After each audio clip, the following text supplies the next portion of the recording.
ये कुंभवाणी है। अब आप राघवेंद्र त्रिपाठी से कुंभ समाचार सुनिए। केंद्रीय सामाजिक न्याय और अधिकारिता राज्य मंत्री रामदास अठावले प्रयागराज पहुंचे। केंद्रीय राज्य मंत्री श्रीपद नाइक ने कहा, महाकुंभ का आयोजन भारतीय संस्कृति और सनातन परंपरा की दिव्यता का प्रतीक। केंद्रीय जनजातीय मामलों के राज्य मंत्री दुर्गादास उइके 5 दिवसीय भव्य जनजातीय समागम में हुए शामिल। कहा, विकसित भारत बनाने के लिए कार्य करें युवा। और वैश्विक पर्यावरण पर विचार विमर्श के लिए जारी हरित महाकुंभ का आज होगा समापन। केंद्रीय सामाजिक न्याय और अधिकारिता राज्य मंत्री रामदास अठावले आज प्रयागराज पहुंचे। श्री अठावले सेक्टर 7 के श्रवण कुंभ में एलिम्को और उत्तर प्रदेश समाज कल्याण विभाग के स्टॉल पर दिव्यांग जनों को सहायक उपकरण वितरित करेंगे। इससे जुड़ी और अधिक जानकारी दे रहे हैं हमारे सहयोगी प्रवीण मिश्र। जी राघवेंद्र, अगर हम महाकुंभ मेले की गतिविधियों की बात करें तो आज महाकुंभ मेले में कई गणमान्य अतिथियों के आगमन से पूरा उल्लास भरा रहा और साथ ही साथ यहाँ पे बड़ी संख्या में श्रद्धालु भी आज पहुँचे हैं स्नान करने के लिए। संपूर्ण मेला क्षेत्र में श्रद्धालुओं का एक उल्लास देखने को मिल रहा है। सेक्टर 7 में आज एक महत्वपूर्ण कार्यक्रम का आयोजन हो रहा है, जिसमें केंद्रीय मंत्री रामदास अठावले जी पहुँचे हैं और यहाँ पर जो दिव्यांगजनों को जो है सहायक उपकरण भी वितरित करेंगे। इसके अलावा हरियाणा के मुख्यमंत्री नायब सिंह सैनी भी महाकुंभ पहुंचे और यहाँ पर अरैल घाट से जो है पवित्र त्रिवेणी संगम में डुबकी लगाई है और इस दौरान उन्होंने यहाँ के दिव्य और भव्य कुंभ के जो अनुभव हैं उसको भी उन्होंने साझा किया है। साथ ही साथ हम बता दें कि आज संपूर्ण मेला क्षेत्र में कई जगहों पर जो शिविर लगे हुए हैं और राम कथा और भागवत कथा का भी आयोजन हो रहा है। संपूर्ण मेला क्षेत्र में जिस तरह का उल्लास और भीड़ देखने को मिल रही है उसको लेकर के आज यहाँ व्यापक सुरक्षा व्यवस्था के इंतजाम किए गए हैं। साथ ही साथ आज श्रद्धालुओं के जो वाहन हैं उन्हें मेला क्षेत्र के अंदर प्रवेश करने की अनुमति भी प्रदान की गई है। जी, महाकुंभ में श्रद्धालुओं के आने का सिलसिला जारी है। आज दोपहर 12 बजे तक 57 लाख से अधिक श्रद्धालु महाकुंभ में आस्था की डुबकी लगा चुके हैं। केंद्रीय राज्य मंत्री श्रीपद नाइक ने आज महाकुंभ में पवित्र स्नान किया। इस अवसर पर उन्होंने कहा कि महाकुंभ का यह आयोजन ऐतिहासिक है। उन्होंने कहा कि प्रधानमंत्री नरेंद्र मोदी और उत्तर प्रदेश के मुख्यमंत्री योगी आदित्यनाथ के नेतृत्व में महाकुंभ का यह आयोजन अपने आप में एक मिसाल है। केंद्रीय मंत्री ने कहा कि यह आयोजन भारतीय संस्कृति और सनातन परंपरा की दिव्यता को दर्शाता है। उन्होंने कहा कि इस स्तर का आयोजन करना एक बड़ी चुनौती थी, लेकिन उत्तर प्रदेश सरकार ने इसे पूरी तरह सफल बनाया है। माननीय मोदी जी के नेतृत्व में, माननीय योगी जी के नेतृत्व में जिस तरह से व्यवस्था यहाँ बनाई है उसके कोई वो कहने के लिए कोई हमारे पास शब्द नहीं है। आज कम से कम 34 करोड़ लोग यहाँ आके आस्था की डुबकी लगाई है। इतना बड़ा मेला उन्होंने सभी सुविधा सभी को दे के आज पूरा हो रहा है। महाकुंभ में वनवासी कल्याण आश्रम की ओर से आज से 10 फरवरी तक भव्य जनजातीय समागम का आयोजन किया जा रहा है। केंद्रीय जनजातीय मामलों के राज्य मंत्री दुर्गादास उइके इस कार्यक्रम में सम्मिलित हुए। इस अवसर पर उन्होंने कहा कि दुनिया में जितने भी बदलाव हुए हैं वो सभी युवाओं के कारण हुए हैं।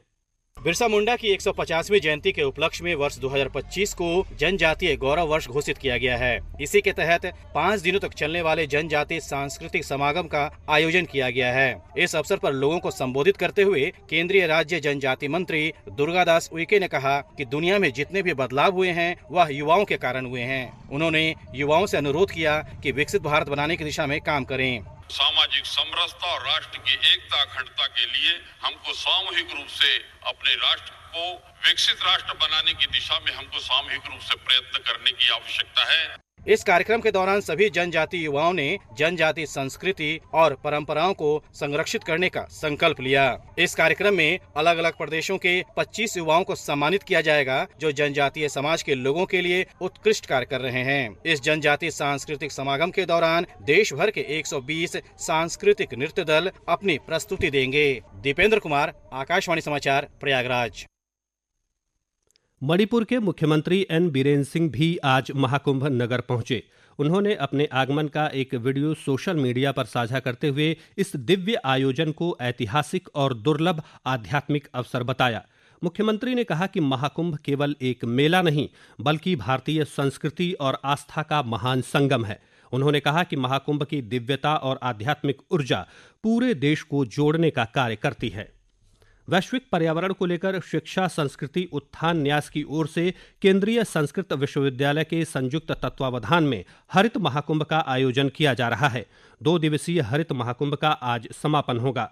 कार्यक्रम में कल प्लास्टिक के दुष्परिणामों और उसके न्यूनतम उपयोग पर चर्चा हुई। शिक्षा संस्कृति उत्थान न्यास के सचिव डॉक्टर अतुल कोठारी ने भी कार्यक्रम में पर्यावरण से जुड़े मुद्दों पर अपने विचार रखे। महाकुंभ क्षेत्र के नेत्र कुंभ के शिविर में अब तक 1,04,000 लोगों की आंखों की जांच हुई है। यह नेत्र चिकित्सा सेवा में एक रिकॉर्ड है। नेत्र कुंभ के मुख्य चिकित्सा अधिकारी डॉक्टर प्रवीण कुमार रेड्डी ने बताया कि हम तेजी से रिकॉर्ड बनाने की ओर अग्रसर हैं। डॉक्टर रेड्डी ने बताया कि यहां देश के जाने माने नेत्र रोग चिकित्सा विशेषज्ञ अपनी सेवाएं दे रहे हैं। जरूरतमंदों को निःशुल्क चश्मा भी दिया जा रहा है। नेत्र कुंभ शिविर 26 फरवरी तक चलेगा। गोवा के मुख्यमंत्री प्रमोद सावंत ने आज गोवा से प्रयागराज के लिए चलने वाली विशेष ट्रेन को करमाली रेलवे स्टेशन पर हरी झंडी दिखाई। इस अवसर पर मुख्यमंत्री प्रमोद सावंत ने बताया कि गोवा सरकार की ओर से प्रयागराज के लिए एक ट्रेन को रवाना किया गया है। 13 और 21 फरवरी को 2 और ट्रेनें जाएंगी। उन्होंने कहा कि अगर और लोग जाएंगे तो हम उनके लिए भी व्यवस्था करेंगे। महाकुंभ में 28 जनवरी तक कुल 8,495 नागा सन्यासी बनाए जा चुके हैं। इसमें जूना अखाड़ा में सबसे ज्यादा 4,500 सन्यासी शामिल हैं। इसके अलावा महानिर्वाणी, निरंजनी, अटल, आवाहन और बड़ा उदासीन में सन्यासी बनाए गए हैं।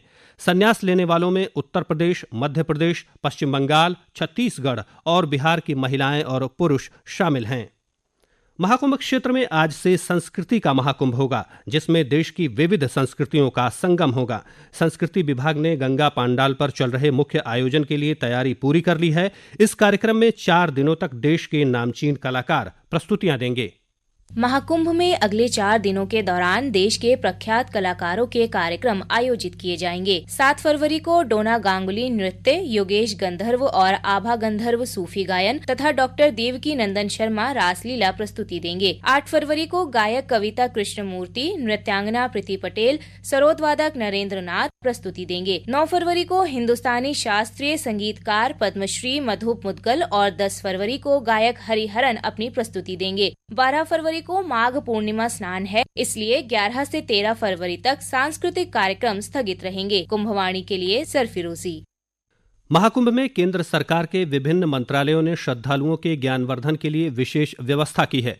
शिक्षा मंत्रालय के अंतर्गत कार्य करने वाले स्वायत्त संस्थान नेशनल बुक ट्रस्ट ने महाकुंभ मेले में रीडिंग लाउंज की स्थापना की है, जहां निःशुल्क किताबें पढ़ सकते हैं। महाकुंभ क्षेत्र में अदाड़ी समूह इस्कॉन के साथ मिलकर देश दुनिया से आए लोगों के लिए महाप्रसाद की व्यवस्था कर रहा है।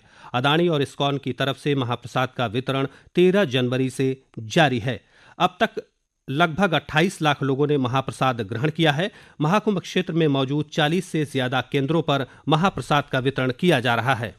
और अंत में मुख्य समाचार एक बार फिर। केंद्रीय सामाजिक न्याय और अधिकारिता राज्य मंत्री रामदास अठावले प्रयागराज पहुंचे। केंद्रीय राज्य मंत्री श्रीपद नाइक ने कहा, महाकुंभ का आयोजन भारतीय संस्कृति और सनातन परंपरा की दिव्यता का प्रतीक। केंद्रीय जनजातीय मामलों के राज्य मंत्री दुर्गादास उइके 5 दिवसीय भव्य जनजातीय समागम में हुए शामिल। कहा, विकसित भारत बनाने के लिए कार्य करे युवा। और वैश्विक पर्यावरण पर विचार विमर्श के लिए जारी हरित महाकुंभ का आज होगा समापन।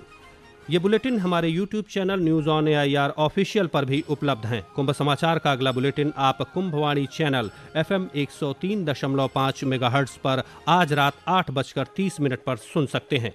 इसके साथ ही कुंभ समाचार समाप्त हुए। नमस्कार।